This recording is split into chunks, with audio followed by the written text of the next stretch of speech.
J'ai pu voir le film Sound of Freedom de Alejandro Monteverde avec Jim Caviezel dans le rôle principal.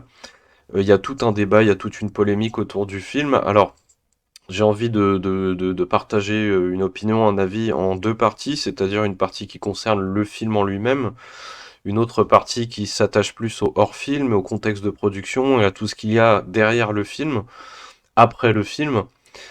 Pour le film, moi je trouve que le film est très très bon, c'est-à-dire que visuellement il est extrêmement propre, il est très bien fait. J'ai pas eu le sentiment en le voyant qu'il avait souffert d'un manque criant de moyens, ou alors ils se sont extrêmement bien débrouillés avec les moyens qu'ils avaient. Il y a des plans extrêmement impressionnants, il y a tout ce qu'il faut, il me semble, pour produire un film de qualité. Il y a pas mal de décors, on sent le dépaysement.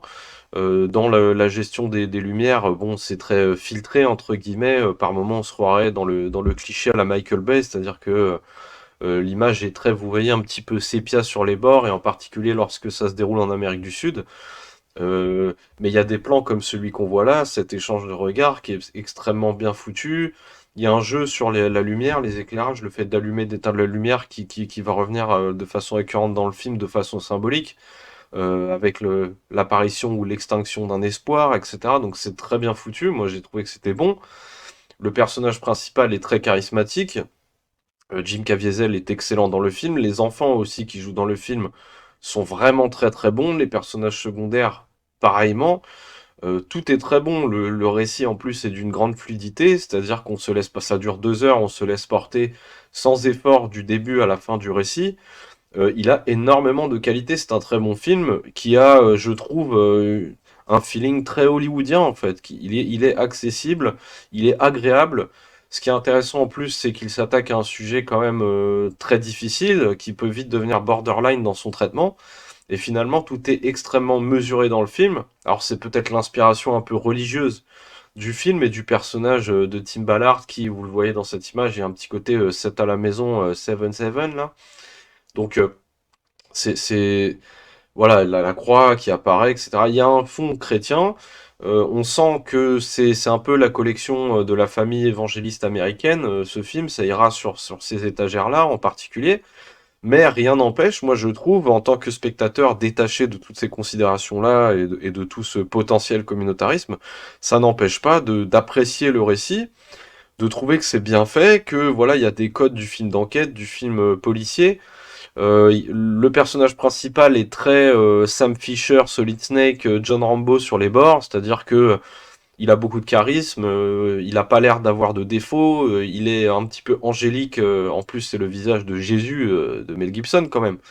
Et puis il ose confronter les criminels de visu, face à face, sans faiblesse. Il les prend au piège, il arrive à s'infiltrer, à se faire passer pour un criminel pour approcher les criminels. Et puis sur la fin, c'est là, moi, je trouve que ça pêche.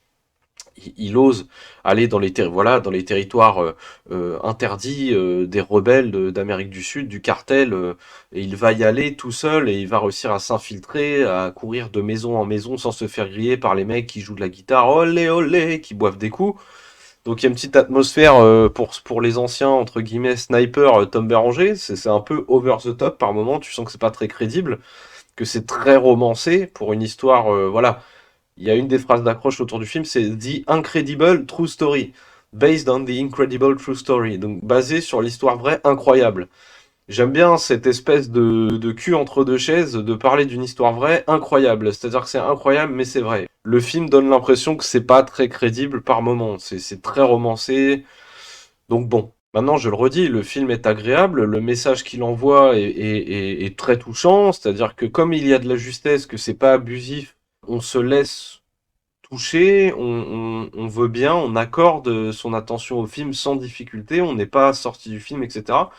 Donc il est très bon. Il est très bon. Je pense que, au-delà de toutes les questions qu'on va aborder ensuite qui concernent le hors-film, il a les arguments qualitatifs, cinématographiques, qui peuvent justifier d'un succès au box-office, d'un très bon bouche à oreille et d'une envie de beaucoup de gens de le recommander à leur entourage. Moi je pense que oui, il n'y a pas de problème. Maintenant, le hors-film, la question, et c'est pas du tout une question de complotisme et tout ce qui est canon, machin, je m'en fous, je vais pas m'apesantir là-dessus. Moi, j'ai l'impression qu'il y a un petit côté scam autour de ce film, c'est-à-dire qu'il y a un basculement au moment du générique, entre fiction et non-fiction, c'est-à-dire qu'on rappelle que Tim Ballard est une vraie personnalité qui a mené de vraies opérations, etc. Et puis Jim Caviezel, face cam, dit au spectateur, voilà, scannez ce QR code, ouvrez l'application et achetez une place supplémentaire pour quelqu'un d'autre et tout. Donc c'est la machine à fric. Ça pose des questions sur la véracité entre guillemets des chiffres du box-office. En plus, c'est pas bête parce que la première salve de spectateurs, j'ai l'impression, moi en général, avec les films, c'est ceux qui attendent, qui sont hypés, qui veulent le voir à tout prix et qui en plus, dans un cas comme celui-ci, ajoute à ce film une importance militante, politique, voilà, particulière. Donc il y a un côté un petit peu activisme, militantisme, lorsque les premières vagues de spectateurs vont voir ce film, qui en plus, voilà, Angel.com, etc., trimballe toute une atmosphère, toute une identité, comme je le disais, liée à la religion. Et aux États-Unis, sans doute ailleurs aussi, mais aux États-Unis, les objets culturels produits défendus par les organisations religieuses suscitent en général un soutien par écho, par vague, par réplique de la part des gens qui sont affiliés à toutes ces organisations et à toutes ces communautés. Donc le fait d'amener les spectateurs des premières vagues à rajouter une double place en scannant un QR code, en entrant dans une app et en rajoutant 15 $, potentiellement, si tout ça est comptabilisé comme des ventes de places, effectivement, ça pète au box-office directement, mais potentiellement avec le fait d'avoir généré virtuellement, de façon synthétique un petit peu, des spectateurs qui en fait n'existent pas. C'est-à-dire que les gens dans la salle sont très activistes, les premiers, ils vont, pour certains d'entre eux, on va dire la moitié de la salle, remettre 15 $ dans le film parce qu'en plus ça les a touchés, ça les a émus, ils ont trouvé ça bon, donc ils ont peut-être envie de récompenser l'effort. Et du coup, les chiffres du box-office, potentiellement, nous donnent le double du vrai nombre de spectateurs, etc. Donc il y a une méthode déjà que moi je trouve un petit peu curieuse, mais que personnellement je ne lirais pas à tel ou tel bord politique. Pour moi, c'est le marketing, le capitalisme innovant, entre guillemets, à l'américaine. C'est trouver des techniques pour faire rentrer de l'argent et pour, par le même, du même coup, euh, renforcer le marketing et dire, vous voyez, tout le monde adore, tout le monde veut le voir, donc vous devriez le voir, et voilà. D'un autre côté, il y a l'histoire de la censure. Moi, je ne crois pas à cette histoire de censure. Je crois aussi que tout ça est lié au marketing, au business plan entre guillemets de Angel.com qui n'a pas voulu pactiser entre guillemets avec Netflix ou Amazon pour avoir à partager des profits. C'est-à-dire que tout le marketing d'influence entre guillemets, c'est basé sur l'idée que les élites, le système, tout ça veut vous empêcher de voir le film. Donc dépêchez-vous d'aller le voir, soutenez-le, remettez du pognon dans la machine. Et puis une fois que le film aura fini son parcours en salle, il sera disponible sur angel.com, c'est-à-dire sur la plateforme de streaming liée au producteur du film. Donc moi, pour moi, il n'y a pas tellement de... Il n'y a pas de problème avec ce film, je veux dire, n'importe qui devrait pouvoir le voir, il n'y a rien qui pose problème dedans, il n'y a pas d'accusation grandiloquente ou directe à l'encontre de telle ou telle personnalité ou de tel ou tel bord politique, ça reste assez vague, assez flou, donc il n'y a pas tellement de problème avec le contenu du film, j'ai trouvé. Maintenant, voilà, la question, c'est les à côté, justement, tout cet aspect machine Afrique. Sur le site du film, vous pouvez, je regardais ça hier, vous pouvez acheter des tonnes de goodies, et le site du film, c'est angel.com. Donc tous les profits sont redirigés, c'est comme un tunnel de vente, hein, du marketing basé sur l'idée qu'il y a une censure, au QR code, à l'app qui permet de racheter une place, et au fait que le film sera visible sur angel.com, où il y a la boutique de goodies, où il y a d'autres films à voir, où il y a des abonnements à prendre, etc., etc. C'est un schéma de on veut faire du fric. Et l'organisation qui bossait avec Tim Ballard, c'est pas une petite orga qui serait dans la misère. C'est-à-dire il y a 60 millions de dollars de propriété et de trésorerie, donc ça va, ils sont pas dans la misère. La question maintenant aussi autour de Tim Ballard du réel Tim Ballard, c'est lorsqu'on repasse à la réalité. Le vrai Tim Ballard apparemment a déjà menti sur des opérations qu'il aurait soi-disant menées et qui finalement ne sont pas documentées, ne sont pas vérifiées. Notamment, il a déjà mentionné le cas d'une petite Liliana qui aurait tiré des griffes des cercles de trafiquants d'enfants, etc. Le fait est que cette jeune fille a été identifiée, a témoigné elle-même face à certaines autorités et a expliqué qu'elle s'en est tirée toute seule. Et que finalement, l'organisation de Tim Ballard et Opération Underground Railroad, en fait, ont apporté une assistance ensuite, quelques semaines plus tard. Et c'est d'ailleurs ce qu'ils font apparemment, c'est qu'ils apportent du soutien logistique pour le fait de recueillir, de loger les enfants victimes, etc. Par ailleurs, ils apportent des solutions de data mining, donc une assistance informatisée, à certaines autorités dans le monde pour réussir à cibler certains membres des réseaux de trafiquants d'enfants et d'êtres humains, etc. Donc il y a une vraie aide, visiblement, qui est apportée par Tim Ballard et son organisation. Le problème, c'est qu'il y a une grandiloquence remise en question autour de ces opérations. Et quand on voit la façon dont tous les leviers derrière le film servent avant tout à ramasser masse de pognon, moi ça me pose des questions. C'est-à-dire le film est très bon, mais à quoi sert-il réellement? Ça pose question. À la fin du film, le message de Jim Caviezel qui incite à reprendre une place évoque aussi la puissance donc de la fiction, des storytellers, le fait que à travers l'histoire, des récits tels que par exemple, c'est un exemple qui est pris dans le film, tels que La Casse de l'oncle Tom, ont pu influer par exemple en poussant vers l'abolition de l'esclavage. Donc le mouvement abolitionniste aurait grandement bénéficié de l'impact culturel de La Casse de l'oncle Tom. Donc c'est ce qu'explique Jim Caviezel lorsqu'il s'exprime face caméra. Le problème ou le paradoxe, entre guillemets, c'est qu'il explique ça tout en expliquant par la même occasion qu'il y a plus d'esclaves aujourd'hui qu'il n'y en a jamais eu au cours de l'histoire, et cela même, et en particulier, à des époques où l'esclavage était légal.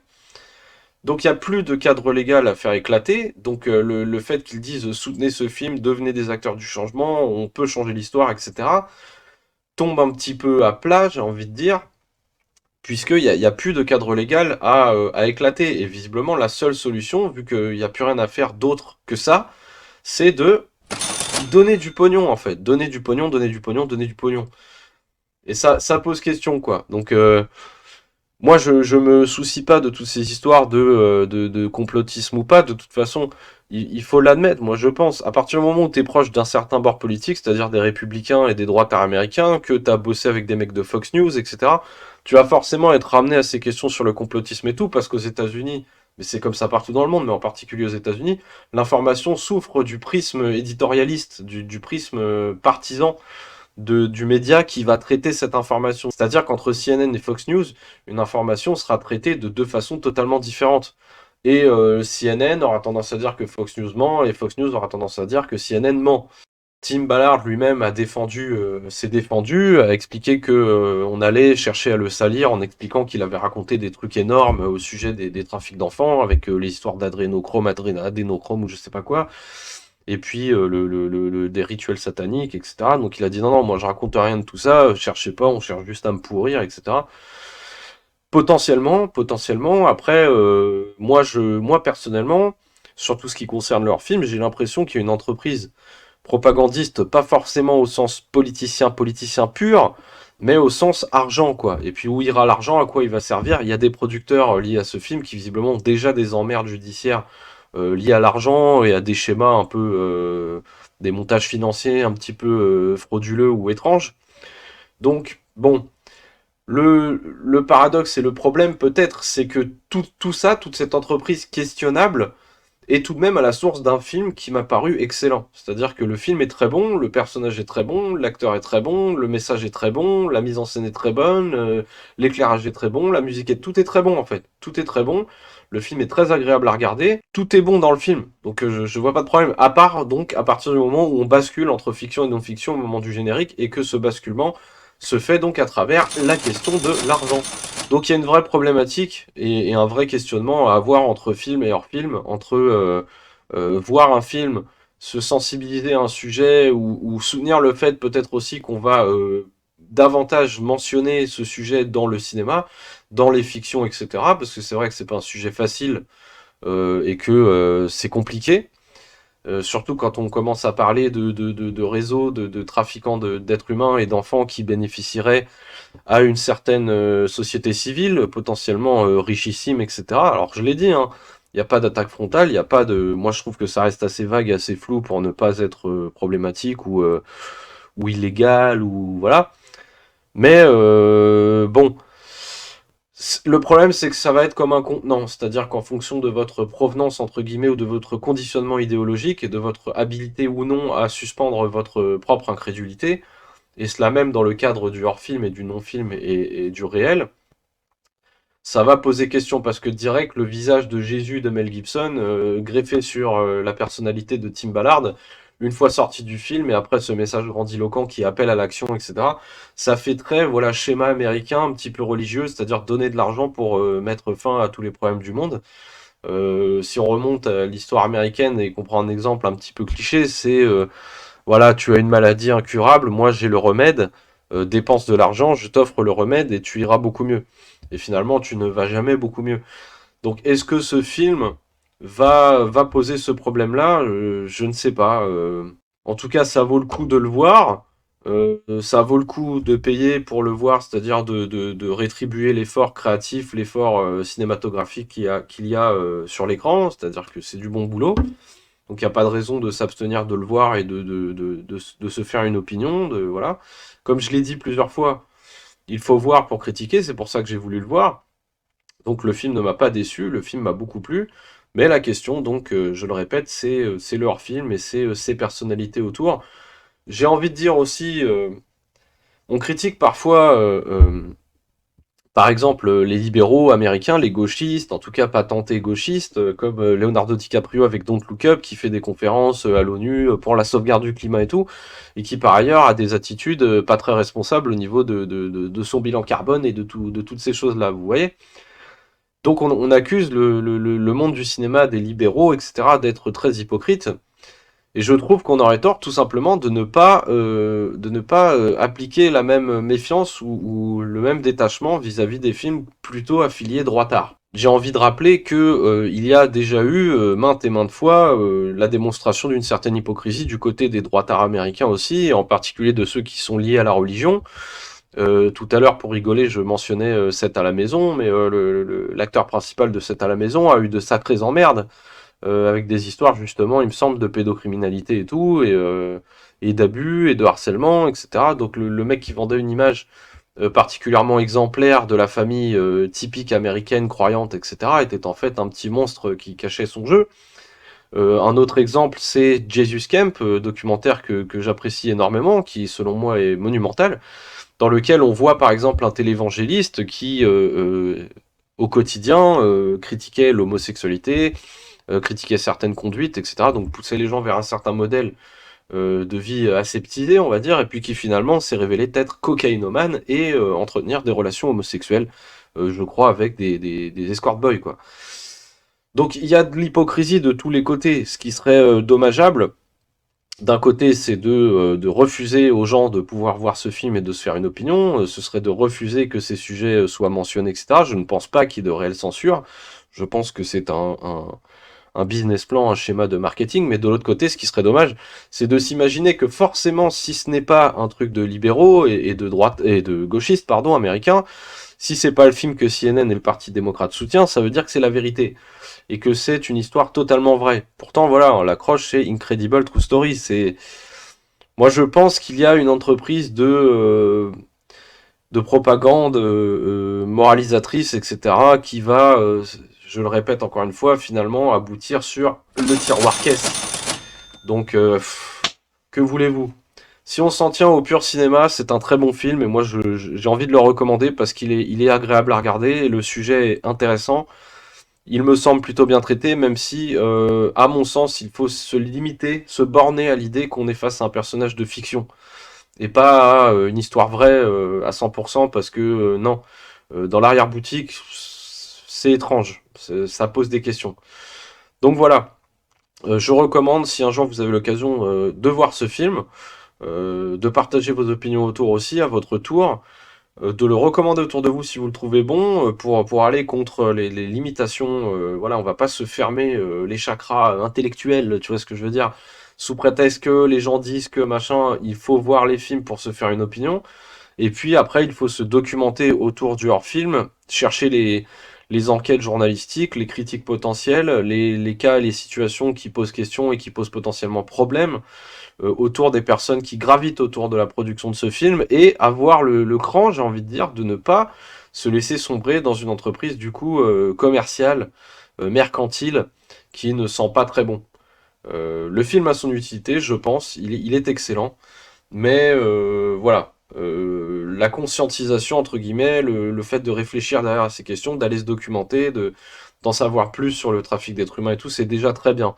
Pas la peine de scanner le QR code et d'envoyer de l'argent. Quand même, sur le site internet du film, tu peux envoyer jusqu'à 10 000 dollars. Putain, qu'est-ce que c'est que ça?